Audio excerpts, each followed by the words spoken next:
Hello friend, আজ তোমার সামনে নিয়ে চলে এসেছি একটা দুর্দান্ত স্বাদের ফিশ কাটলেট। তো এটা রেস্টুরেন্টের মতনই পুরো খেতে হবে। তো তোমরা বাইরে যেটা কিনে অনেক দামে খাও, সেটা ঘরে বসে খুব সহজভাবে কিন্তু বানাতে পারবে। দারুণ সুন্দর হয়েছিল খেতে। তোমরা নিশ্চয়ই এটা দেখেই বুঝতে পারছো যে কতটা সুন্দর হয়েছে খেতে। চলো দেখা যাক কীভাবে এটা করা যায়। তো এখানে দেখো, আমি এখানে গরম জল দিয়ে দিয়েছিলাম, খানিকক্ষণ ফুটতে দিয়েছিলাম। তারপরে এখানে আমি 3 পিস মাছ দিয়ে দিয়েছি, আর সঙ্গে একটু আলুও সেদ্ধ করতে নিয়ে নিয়েছি। এরপর অল্প পরিমাণে একটু নুন দিয়ে ভালো করে ঢাকা দিয়ে সেদ্ধ করে নিলাম। এরপর মাছটা আমি ভালো করে বেছে নিলাম। এরপর একটা কড়া চাপিয়ে দিলাম, সেখানে একটু তেল আর একটু ফোড়ন, মানে আমি এখানে দিয়ে জিরে ফোড়ন, আর একটু দিয়েছি আদা কুচি, আর দিয়েছি একটু রসুন কুচি। তারপরে দেবো আমি একটু পেঁয়াজ আর লঙ্কা। এটাকে আমি ভালো করে ভালো করে ভেজে নেব। তো তোমরা এই রকমভাবে এই স্টাইলে করবে, কোনো কিছু বাটাবুটি কোনো কিছু দিতে হবে না, তোমরা এভাবেই করবে, দেখবে তোমাদের খেতে কিন্তু অনেক সুন্দর হবে। আর এখানে একটু অল্প মানে নুন দিলাম, নুন দেওয়ার কারণে কিন্তু আমার লালচে ভাবটা চলে এসছে। এরপর ওই যে মাছটা বেছে রেখেছিলাম, মাছটা এবার দিয়ে দিচ্ছি। তারপরে আলুটা খানিকটা মেখে নিয়েছিলাম, তো আলুটা এবার দিয়ে দিচ্ছি। তো দেখো, আলুটা দেওয়ার পর কিন্তু খেতে কিন্তু অসাধারণ হয়েছিল, আর আলুটা না দিলে কিন্তু ভালো হবে না। তারপর পরিমাণ মতো হলুদ, লঙ্কা গুঁড়ো, মিট মশলা, আর সামান্য পরিমাণে একটু চিনি আর নুন পরিমাণ মতো দিয়ে দিয়েছি। আমি তো সবেতেই চিনি দিই, তোমরা সেটা সবাই জানো। যারা আমার রোজকার রান্না দেখো তারা বুঝতেই পারো যে আমি চিনি দিই, কারণ চিনি দিলে স্বাদটা একটু অন্যরকম হয়। তারপর এখানে একটা ভেজে নিয়ে এরপর আমি দেখো একটা প্লেটে একটা ডিম ফাটিয়ে নিচ্ছি। তো ফাটিয়ে নিয়ে একটু সামান্য পরিমাণে নুন দিয়ে ডিমটা ভালো করে আমি ফেটিয়ে নিচ্ছি।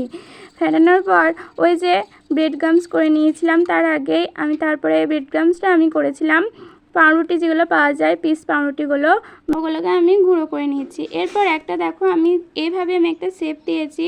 তো তোমরা যেরকম শেপে তোমাদের ভালো লাগবে তোমরা সেরকম শেপ দেবে। এরকম শেপটা আমার বেশি দেখতে ভালো লাগে, তো তার জন্য আমি এরকম শেপেই করেছি।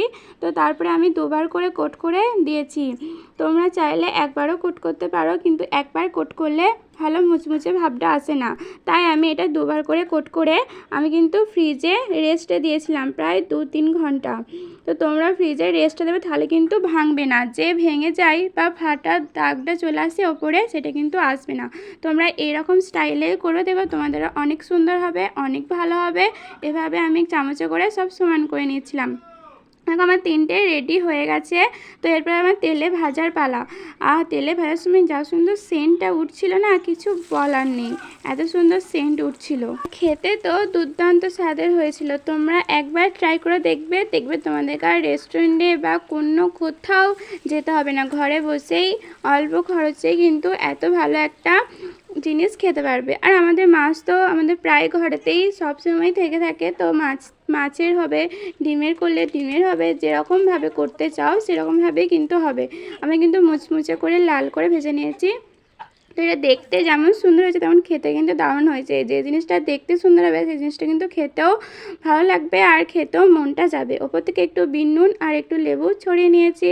তারপরে আমি একটু সস আর একটু স্যালাড দিয়ে আমি এটাকে সার্ভ করেছি। কিন্তু আমার বাড়ির লোক বলেছে এটা কিন্তু দুর্দান্ত হয়েছে, আর খেতে তো অসম্ভব সুন্দর হয়েছে, তো কোনো কথাই হবে না। বাইরে এত দাম দিয়ে এত রোদ গরমে গিয়ে খাওয়ার কোনো দরকারই নেই, ঘরে বসে একটু টাইম নিয়ে যদি বানানো যায় তাহলে তো খুবই ভালোই হবে। তোমাদের ভিডিওটা কেমন লাগলো অবশ্যই জানিও। ভালো লাগলে লাইক, কমেন্ট, শেয়ার, সাবস্ক্রাইব করতে কিন্তু ভুলো না। আর বলো তোমরা কোন ভিডিও দেখতে চাও। আজকেকার মতন বাই।